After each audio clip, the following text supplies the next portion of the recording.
Je veux que tu la troques et que tu couches avec elle. Oh, j'ai failli m'étouffer en entendant ça. Non, Invictus TV, faut pas faire des choses comme ça. Je veux me protéger mon couple.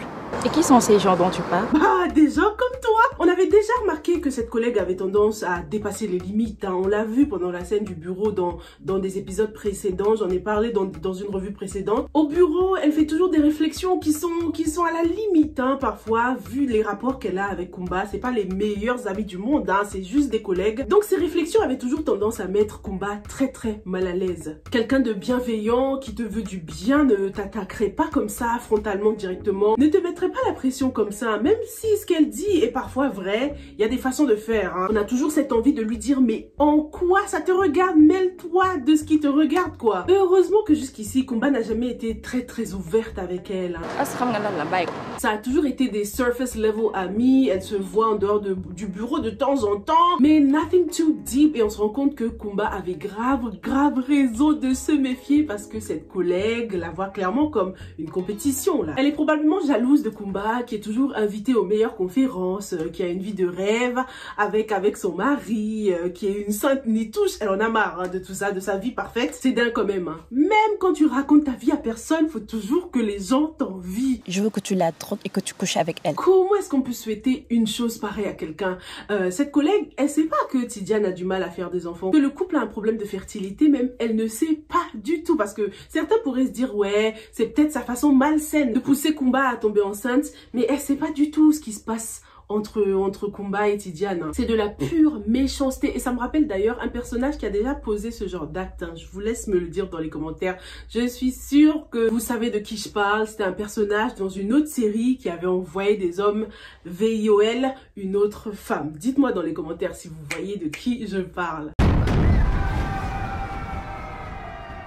J'espère qu'à la dernière minute, Kumba va se rétracter, elle va se dire non, ça sert à rien au final que j'aille voir un marabout, là non, je rentre chez moi tranquille. Qu'elle va se rappeler des conseils de sa belle-mère, qu'elle va décider de ne plus forcer. Parce que si cet homme s'en prend à elle et qu'elle tombe enceinte, mais oh my god, ça va compliquer tellement de choses les gars.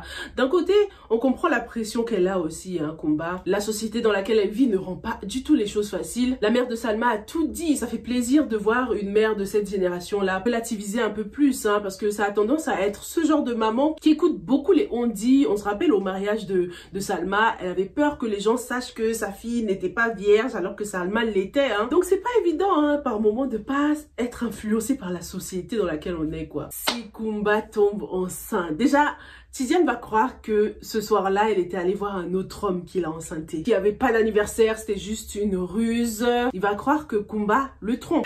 Connaissant Tidiane, ça va barder, à moins que Kumba ne décide de garder le secret. Ça lui ressemble bien, hein, se confier en personne à part Salma, rester dans son coin, être pensive. On se souvient que c'est la seule pour l'instant à savoir ce que Khadija pense de Salma. Et jusqu'à présent, elle l'a dit à personne à part Salma. Bon, elle a essayé. Donc Kumba, c'est quand même un personnage rempli de secrets. S'il s'avère qu'elle tombe enceinte et qu'elle garde ce secret, ils vont devoir élever cet enfant. Oh my god, c'est compliqué là les gars. Surtout que les résultats de Tidiane ne sont pas encore sortis, non, ils attendent encore les résultats, c'est pas encore tout à fait concret, hein. Je me dis au final, ça se trouve, Tidiane va poursuivre un traitement et ils vont finalement pouvoir engendrer, quoi. Mais pour l'instant, les gars, c'est chaud. En tout cas, cette collègue-là, j'aimerais bien en savoir plus sur elle. Pourquoi elle fait tout ça? Est-ce que c'était l'ex de Tidiane? C'est pas possible parce que il l'aurait reconnue pendant l'une des soirées professionnelles de Kumba. Donc, elle ne fait ça que par pure compétition, elle veut éliminer sa collègue. Ce scénario m'a rappelé aussi ce qu'on se disait hein, au début de la série par rapport au marabout, par rapport à la définition des marabouts qui a changé au fil du temps. Avant, lorsqu'on parlait de marabout, on pensait tout de suite à un homme pieux, un homme qui prie avec le Coran, un homme qui a des pouvoirs. C'est toujours le cas dans certains pays, mais en général maintenant, le marabout a quand même une connotation très très négative. La preuve, lorsque Kumba demande à voir un marabout, sa collègue lui dit tout de suite « Ouais, mais je pensais que ça se passait bien dans ton couple, dans ton mariage. » Je pensais que tout était rose entre ton mari et toi. Comme si en général les gens sollicitent les marabouts seulement pour des choses négatives ou lorsqu'ils ont des problèmes. Du coup, Kumba a dû rebondir en disant que non, elle voulait juste que le marabout prie pour elle, alors que au fond, Kumba espère quand même que ce marabout fera des miracles, qu'elle tombera enceinte ou que son mari sera guéri, quoi. Mais parlons maintenant du couple Tidiane et Kumba et toute cette histoire d'autorisation de sortie là que je trouve juste à vomir. Non mais il exagère, Tidiane. Il allait jamais sortir, genre même les week-ends là, après le stress du travail, elle n'a pas le droit de sortir un peu, prendre un petit verre avec ses copines. Alors qu'ils n'ont même pas encore des enfants, hein, quand même. Avec des enfants, c'est un peu compliqué de sortir par moment, faut trouver quelqu'un qui peut les garder sans problème. Faut quand même être très présent quand t'as des enfants. C'est un couple sans enfants, comme ça, ils sont plutôt free quand même. Et elle peut même pas sortir. Non, c'est compliqué là. Kumba n'est pas du tout épanouie. La preuve, hein, elle est toujours dans son coin, en train de penser, en train de garder des secrets. Heureusement quand même qu'on sent l'amour de Tidiane, ça c'est indiscutable, on sent que les deux s'aiment beaucoup. Mais son point faible, c'est quand même cette jalousie, ce contrôle, cette emprise qu'il a sur elle. On peut pas vivre comme ça. Tout le monde a besoin de son petit cercle social, en dehors de la famille, en dehors du travail. T'as besoin d'avoir des amis. Après des séries comme Karma, avec des amis comme Amiléa, Maï, ça donne envie d'avoir de vraies amitiés en dehors de ta famille que tu aimes tant. Il te faut quand même un cercle social qui t'aidera à avoir une ouverture d'esprit, que ce soit l'homme ou la femme, hein. On le remarque, Tidiane, il est très jeune mais il a des comportements de vieillard. Il est toujours en train de lire son petit livre. Il fait rien de spécial, hein, dans sa vie à part le travail.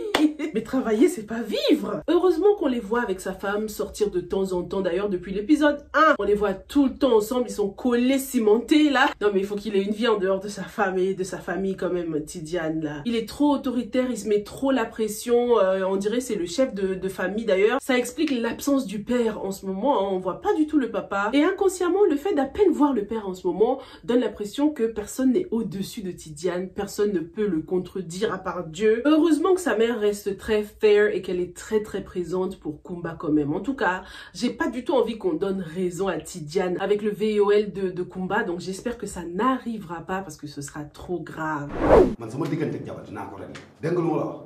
Bachir est le personnage le plus détesté de la série en ce moment.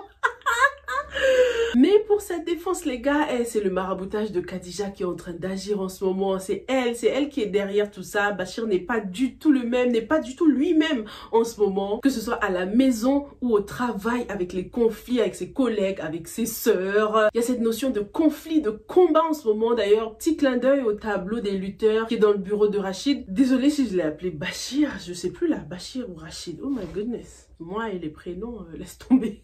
Rachid se bat avec tout le monde en ce moment, même avec lui-même, hein. Et depuis le mariage, on remarque qu'il a quand même perdu ses repères. Tout ne file plus tout droit, hein. Tout n'est plus organisé. On remarque même un shift au niveau de la religion. Avant, lorsqu'il se réveillait le matin, il avait sa petite routine tranquille. Il prenait sa douche, il lisait un petit bouquin s'il avait le temps, il priait. Il n'y a plus tout ça maintenant, hein. Tout est chamboulé, tout est déséquilibré. Et ce déséquilibre, on le voit bien pendant cette scène clé là qui se passe à la 24e minute qu'on va analyser. On va s'attarder un peu dessus. Une scène très tendue. Déjà, ça se passe le soir, hein. Rachid rentre du travail et d'après son portable, il est dans les environs de 21h passées. Je trouve qu'ils auraient pu encore plus diminuer la lumière artificielle pour créer cette ambiance de soirée là. Du côté de Bachir, ça allait, mais la lumière sur Salma était un peu trop blanche à mon goût. Il y avait beaucoup de pression, hein, dans ce unbalanced composition. C'était pas du tout symétrique. Déjà, Rachid, il ne rentre pas dans la pièce, hein. Il barge in, il fait irruption dans la pièce. Il était prêt à attaquer, il était tellement en colère, prêt à attaquer Salma. Tellement bizarre pour ce personnage qui jusqu'ici avait l'art de maîtriser ses émotions. Même lorsqu'il a eu le coup de foudre avec Salma, ça a mis du temps avant qu'il exprime ses émotions, hein, alors que Salma, ça a toujours été elle, l'explosive. Donc là les gars, c'est pas Bachir là que vous voyez, ça c'est le shaitan, c'est pas Bachir, c'est le shaitan qui est en lui. C'est dommage parce que je pensais que ça allait être difficile de l'atteindre, hein, vu qu'il était très religieux, mais je pense que ce maraboutage est tombé au bon moment dans le sens où où il était amoureux, très faible, très vulnérable, on va dire plutôt. Du coup, ça a été facile pour le maraboutage d'agir. Ensuite, le positionnement des deux personnages, incroyable. Rachid est obviously en position de force, il a une position dominante, autoritaire. Rien que le fait d'être debout, déjà, ça lui donne plus de pouvoir par rapport à Salma qui bougeait à peine. Hein. Elle était terrorisée dans un coin comme ça, assise en mode oui, oui, oui, alors que Bachir, lui, faisait beaucoup plus de gestes qu'elle. Lorsqu'on l'observe, il se pose sur la table, il se lève, il la menace comme ça, il fait ça. Alors qu'elle était... Donc même dans l'espace, il avait beaucoup plus de pouvoir qu'elle qui était juste terrorisée, soumise quoi. Comment j'aurais kiffé un petit close-up à ce moment-là pour qu'on voit encore plus les émotions sur le visage de Salma. Je voulais voir ses larmes couler, ses yeux trembler. On nous montre bien la terreur, la tristesse, la soumission sur son visage. Un petit push-in là que la caméra avance doucement. On aurait eu le plein d'émotions. Je trouve que la caméra était un peu trop éloignée du visage de Salma. J'étais frustrée à un moment, je pensais qu'on allait avoir un petit close-up, mais on n'a pas eu ça. Hein. Une chose qui était bien par contre, c'était le point de vue de Salma. La caméra était bien placée hein, par rapport à son point de vue. On voyait clairement qu'elle regardait Bachir de haut, hein, avec ce contre-plongé. Le low angle shot là, on voyait même le plafond qui indiquait que Bachir était en position de grandeur, de force quoi. Mais le point de vue de Bachir, le plongé, je trouve que ça nous manquait pendant cette scène. La caméra était plutôt placée à côté de Bachir, on avait un plan horizontal au lieu d'un bon petit plongé pour tout de suite capter les émotions de Salma. Même si ça se voyait qu'elle le regardait d'en haut, on a eu plein de plans où on la voyait regarder comme ça, mais j'aurais kiffé quand même que la caméra soit vraiment devant Bachir comme ça, pour qu'on puisse voir à travers les yeux de Bachir. Mais c'est pas bien grave parce que justement l'absence de ce plongé et qui est le point de vue de Bachir là, Rachid, Sylvia, Rachid, oh my god. L'absence de ce point de vue de Rachid exprime aussi le fait qu'il ne considère pas du tout Salma justement. Salma n'a ni le droit de reprendre ses études, ni le droit de voir sa mère, ni le droit de promener les poules, ni le droit de rien. Et puis c'est tout. Et juste après son serment là, bam, il se barre le gars, ne laissant aucune chance à Salma de se justifier. C'est lui qui a le dernier mot et puis c'est tout. Non, c'était trop tendu, une très belle scène. Beaucoup de colère qui était très prévisible hein, avec la couleur rouge de Bachir, cette couleur qui d'un autre côté signifie l'amour, la passion. On la retrouve également sur l'affiche officielle, hein, cette couleur. Il y avait juste trop de colère en Bachir. Je me suis dit, mais c'est pas possible là. From the look of things, the next step is gonna be throwing hands. La prochaine étape, ce sera les mains. Il va s'en prendre à elle physiquement ou quoi? Le rouge de Bachir, dans ce contexte, était la colère, of course. Mais avec la mère de Salma, c'était l'autre signification. Donc l'amour, hein, l'amour que cette mère a pour sa fille. Des paroles d'amour dont Bachir aurait pu faire preuve hein, pour parler à Salma, comme sa mère a fait quoi. Elle lui a dit ah par contre faut écouter ton mari et tout, mais à aucun moment elle s'est mise en colère comme ça. Il y a des manières de parler, un peu de savoir-vivre quand même Rachid. Hein. Il arrive, il lui dit même pas bonsoir, sachant que après tout ça là, elle qui va s'occuper de lui, qui va aller lui servir à manger, se soumettre et tout ça. Tu crois ça me donne envie de me soumettre quand tu me traites comme un chien? Après l'embrouille, il laisse Salma en plan comme ça, on la voit de loin, hein, donc ça donnait cette impression de solitude. Elle l'a déjà dit Salma, elle s'ennuie, elle se sent seule, elle étouffe dans cette maison. Salma est devenue un objet, c'est la déco de Rachid, c'est un pot de fleurs qu'il arrose de temps en temps, qu'il admire et puis basta, elle reste à la maison comme un objet de décoration. C'est des interdictions comme ça qui pourraient pousser Salma à faire des bêtises. On sait comment elle est au fond d'elle. Elle a son petit côté têtu, hein, la preuve. Lorsque Bachir lui a interdit de sortir, elle est quand même sortie. C'est limite, on a l'impression que Bachir il a honte d'elle quoi, parce que depuis l'épisode du resto là, ils sont pas sortis, hein. On ne les a plus vus ensemble dehors alors qu'ils prenaient beaucoup de plaisir à sortir ensemble quand même. Hein. C'était pendant cette même soirée au resto que Khadija et Asta sont allés voir un marabout, hein. Donc c'est au même moment que tout a basculé. Ça se passait en parallèle et ça explique tout. C'est pour ça que depuis cette soirée, Rachid a quand même changé. Hein. Ça y est là, the heat is on. Khadija a activé le maraboutage les gars. Dites-moi ce que vous avez pensé de cet épisode qui était hyper intéressant. Prochainement on parlera aussi du cas Asta et Raki. Hein. Raki qui est sorti des griffes de Moulay mais qui est maintenant prise au piège un peu avec Asta aussi, hein, qui n'est pas non plus une sainte ni touche. D'ailleurs les deux se correspondent bien. On en parlera plus en détail. On parlera aussi du frère de Tidiane et de sa petite copine la Khalia si je me trompe pas. Ils sont trop mignons. J'ai juste envie de leur faire des bisous.